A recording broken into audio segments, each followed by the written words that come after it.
Clarkston. Let's go check it out.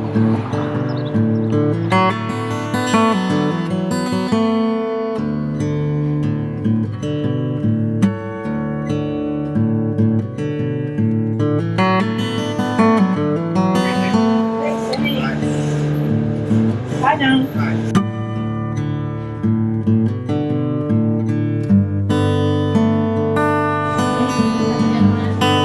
I will. That's a great day.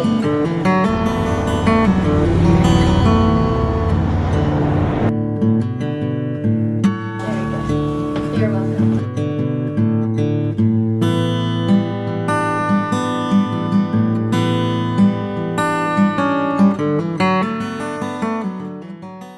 Hello, everyone, and welcome to It's a Good Day When.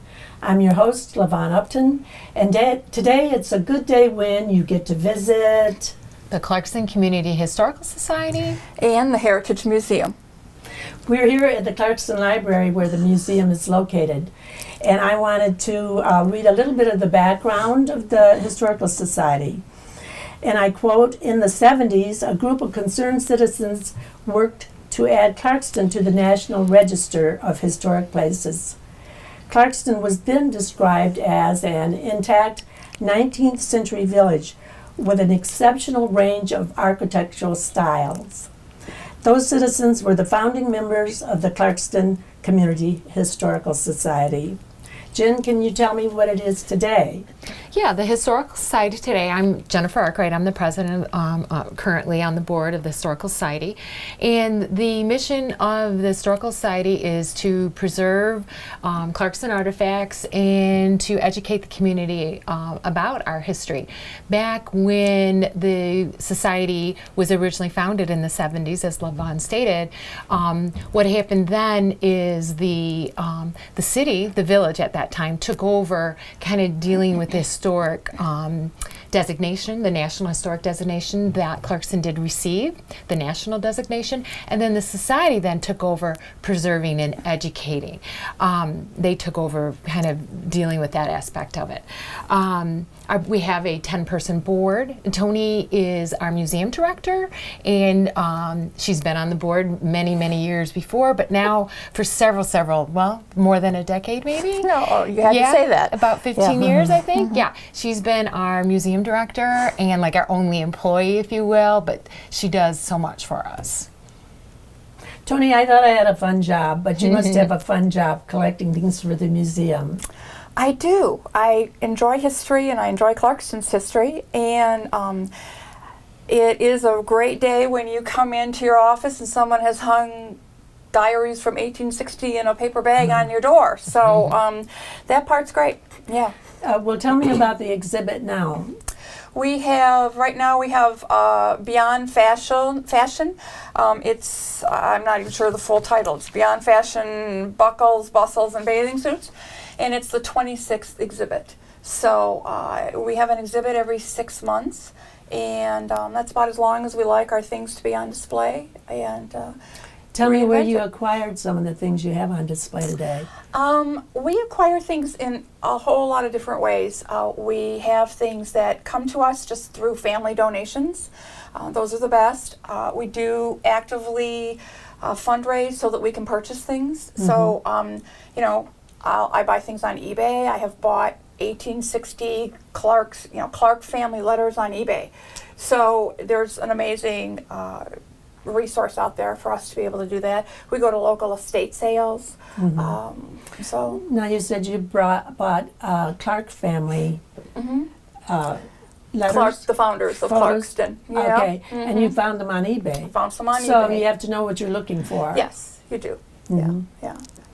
And how often do you change the exhibits? Every 6 months, about twice a year. It costs the Historical Society about $4,000 to $5,000 to change the exhibit, and so that's our best effort, and that's about as long as you want something on display before you start risking damage. I see. Oh, well, they're enclosed. They're enclosed, but you can't avoid elements, exposure and fluorescent lighting and that kind of a thing. So. And you mentioned that it's cool in here today because it's cold, yes. Because of the conditions, you have to keep it cool. 68 degrees, yeah. I should keep it at 68. So if someone wanted to come and see the display now, How much longer is it going to be up? I think this one will be up till November. Okay. Yeah.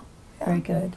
I noticed you have a beautiful Panay velvet dress out there, and it dates back to the 1920s. Is that right?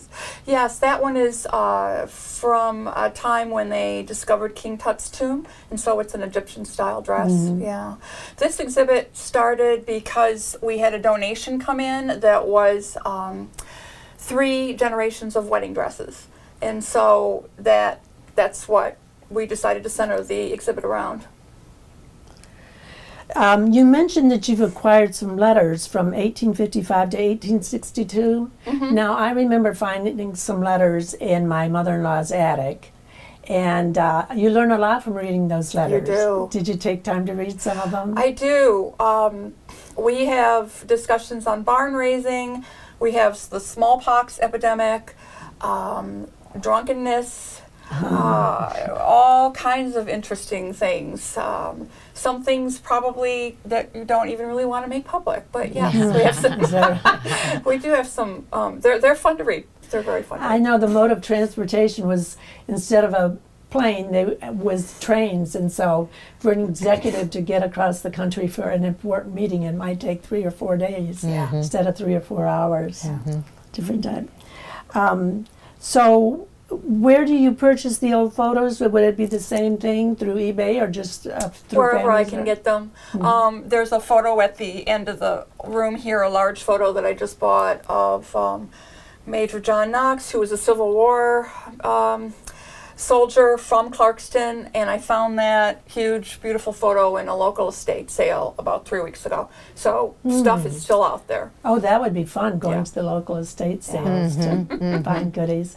Do you have to restore things? Sometimes. Do you?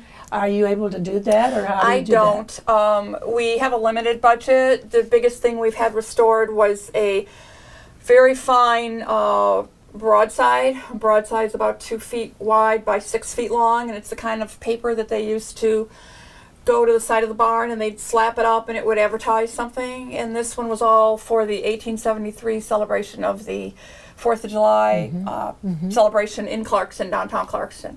And it was just a whole list of everything that was going to happen on that date in 1873. And it came to me all folded up.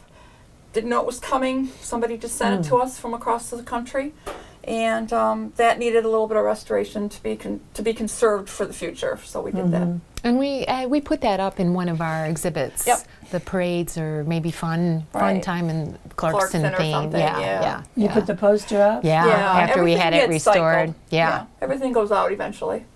Do you give help from local businesses in any way, as far as helping you fundraise or Yeah. sponsor some of the events? Oh or- my gosh, yeah. We are one of our biggest supporters are the Clarkston, the Union Joints, which is the wood shop, the Union, the general store, the Catello family, and Stevenson and Kirk Catello specifically. They're huge supporters of us. But then we use the local print shop for all our printing work, like restoring, like the broadside, that kind of resource, as far as I know, isn't That's located different. right in Clarkston. We have to find a very specialized service. Where did we have to go for that? We had to go to Detroit. Yeah. Yeah. Yeah. To a paper conservator. But yeah, Rudy's in town is sponsored many times our big event, our big fundraiser. So that's just a handful. We've had a lot of other ones too. Okay. Yeah. Do either of you or both of you have a favorite story that you can tell me related to the research into the history of Clarkston? I'm sure Tony might. You know, There's my so many. stories are based on things coming in. I have a really strong opinion that things find their way home. And from being in this job now for 15 years, it amazes me how things can be in in Texas or some other, and they find their way back, and that just amazes me. And we've even had somebody walk up to us at one of our events and hand us a bunch of letters and say, "These came from my family. I don't want them anymore. No one really cares about them." And just an anonymous donation, and at the same time, in that same week, somebody from a whole nother state, another branch of the family, sent us the clothes that went with the letters, and the two didn't know each other. So those kinds of things just have a way of really finding their way back here, and it's great to know they'll be cared for. They won't be sold in a garage sale, or just the history won't be lost. So When you put away an exhibit, where did you store things? here mostly. Okay. There's an amazing amount of material here, and we have a real commitment. I have a great board that really agrees to spend money on taking care of the things that we have, and so we buy acid-free boxes and do what we need to do to take care of things. But there are some additional storage here, and then we also pay for 2 additional storage units off-site, and that gets more like the buggies and the farm implements and the things that won't fit here. So yeah. Do you have a walking tour for some of the historical homes? Well, we have in years past had a walking tour. Just recently, we put together a walking tour for the elementary kids in 2nd grade. They study their local history, and so we did put a walking tour together and a program together with them, with kind of like a passport. And so when they went to each place along their walk, it got stamped, and it was like a treasure kind of map for them. So we have that, but we have had created walking tours for adults as well. But we don't have an updated one right now, but it is on our list of things that need to get updated. Well, your big event for the year is the Art in the Park, right? Art in the Village, yes. Art in the Village. Yeah, formerly Crafts and Cider. It's been Art in the Village for a while now, but yes, it's our 41st year. We have over 100 vendors. We have entertainment all weekend long. We have the local civic groups are invited to come to sell food, so it gives them a chance to make money for their organization. We have a silent auction tent that all the artists donate an item to, so it's another way to make money. And then we also have a huge antique tent that we've started in the last, 5, 6, 7, 8 years. I'm not sure. Time just flies, but we get all kinds of, these are donations that aren't Clarkston related. So we can't, we don't want to necessarily keep those for our museum, but they're money, they make money, and so it helps support the museum. And that's basically what Art in the Village does. It underwrites having this museum here, and really it underwrites all of the Historical Society's operations. So it's a successful event then. It's successful, and it's held over in Depot Park, and it's usually in September, and we sell cider and donuts there too, so it's quite the festive fall event. Children activities, it's fun. Do you have any other fundraisers? We do. So we have done several barn tours. I've got a brochure here. Yeah, somewhere. yeah. Well, those are mostly programs, but Yeah, that's Oh, okay. programming. We do, Okay. Yeah. so we do programming, but that's free to the public usually. Sometimes it might cost $1 just to help us with costs, but for the most part it's free, and different programming on different historical topics.